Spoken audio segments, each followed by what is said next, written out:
درود دوستان، شما در کانال مشتی تاجیکی قرار دارید.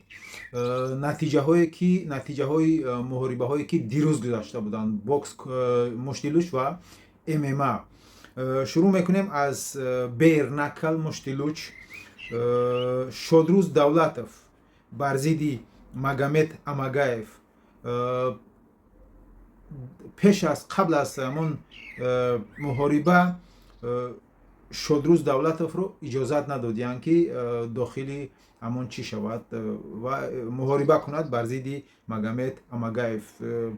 راستی گپ من خفتم نیافتم که سببش در چیست.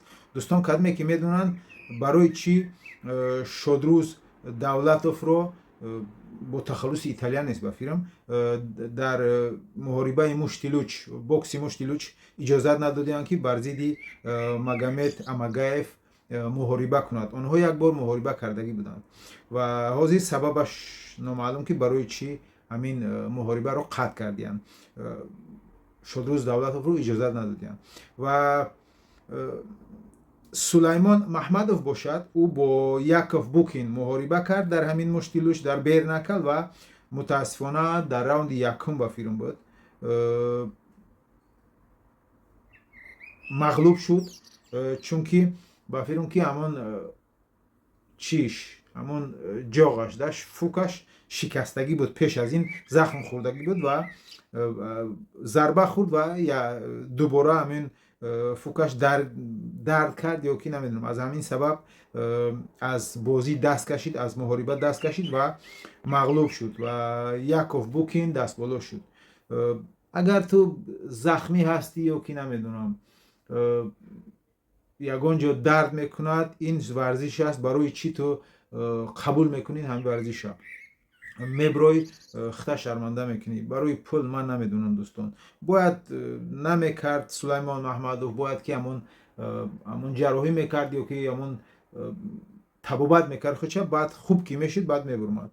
خیلی دوستان فکرتون رو نویسید و حسن یوسفی باشد از ایران در همین محاربه دستیلوچ مشتیلوچ بر ضد دمیتری کودریاشوف با طریق نکاوت تکنیکی مغلوب شد و در آنجا کمتر جنجال هم کردن که دمیتری کودریاشوف او رو از پشت گردن ضربه زد که به هر حال اگر از پشت گردن هم ضربه نمیزد همون دمیتری کودریاشوف دست بالا میشد، چون که او زیادتر چی دارد، تجربه دارد در بوکس. او قهرمان جهان اوید به بوکس است و تجربهش خیلی زیاد است و حسن یوسفی باشد این جنگاور MMA است و تجربه ای که دمیتری کودریاشوف داشت او ندارد. به هر حال مغلوب شد و ما به ورزشکاران تاجیک، به مجدانان تاجیک و برادران ایران در آینده موفقیت آرزو مندیم و میخواهیم که آنها همیشه دست بالا باشند. و بختیار یونوسوف ورزشکار MMA تاجیک در چین غلبه آورد با قرار یکدلانه داوران بر ضد ورزشکار چینی جانا سینگ که 18 برد دارد، 9 باخت و 1 مساوی. بختیار یونوسوف باشد حاضر 12 برد دارد، 1 باخت و 1 مساوی. بختیار یونوسوف خیلی ورزشکار خوب است. و دوستان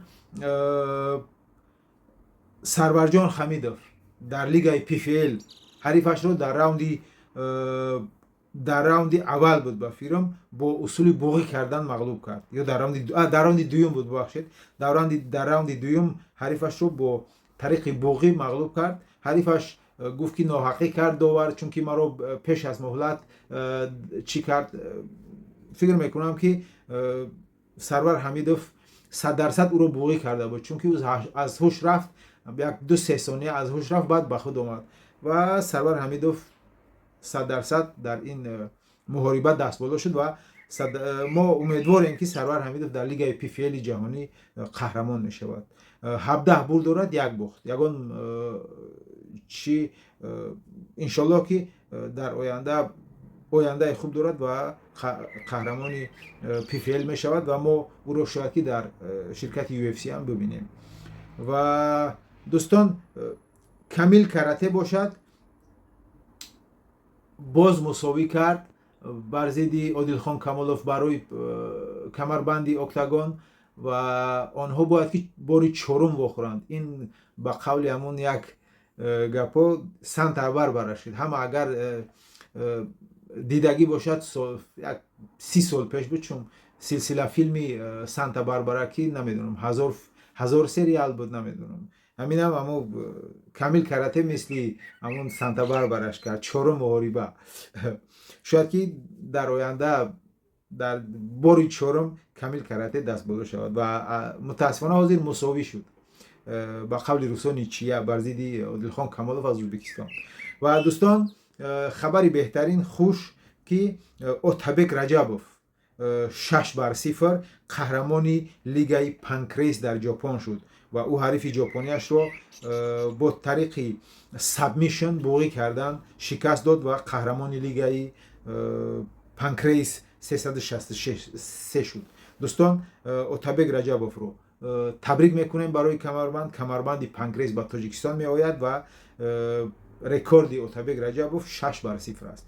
дӯстон, Отабек Раҷабов ояндаи хуб дорад ва умедворем ки ӯ дар оянда дар UFC ҳамон шартнома мебандад. дӯстон, инҳо буданд хабарҳои варзишии дирӯз ва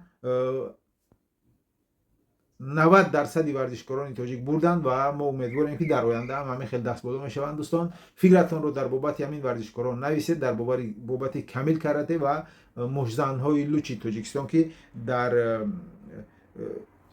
бернакал муҳориба доштанд. Шодрӯз Давлатов набаромад ва Сулаймон Маҳмадов мағлуб шуд. дӯстон, дар канали Мушти Тоҷикӣ обуна шавед. худо ёру ёваратон бод. То умеди дидор.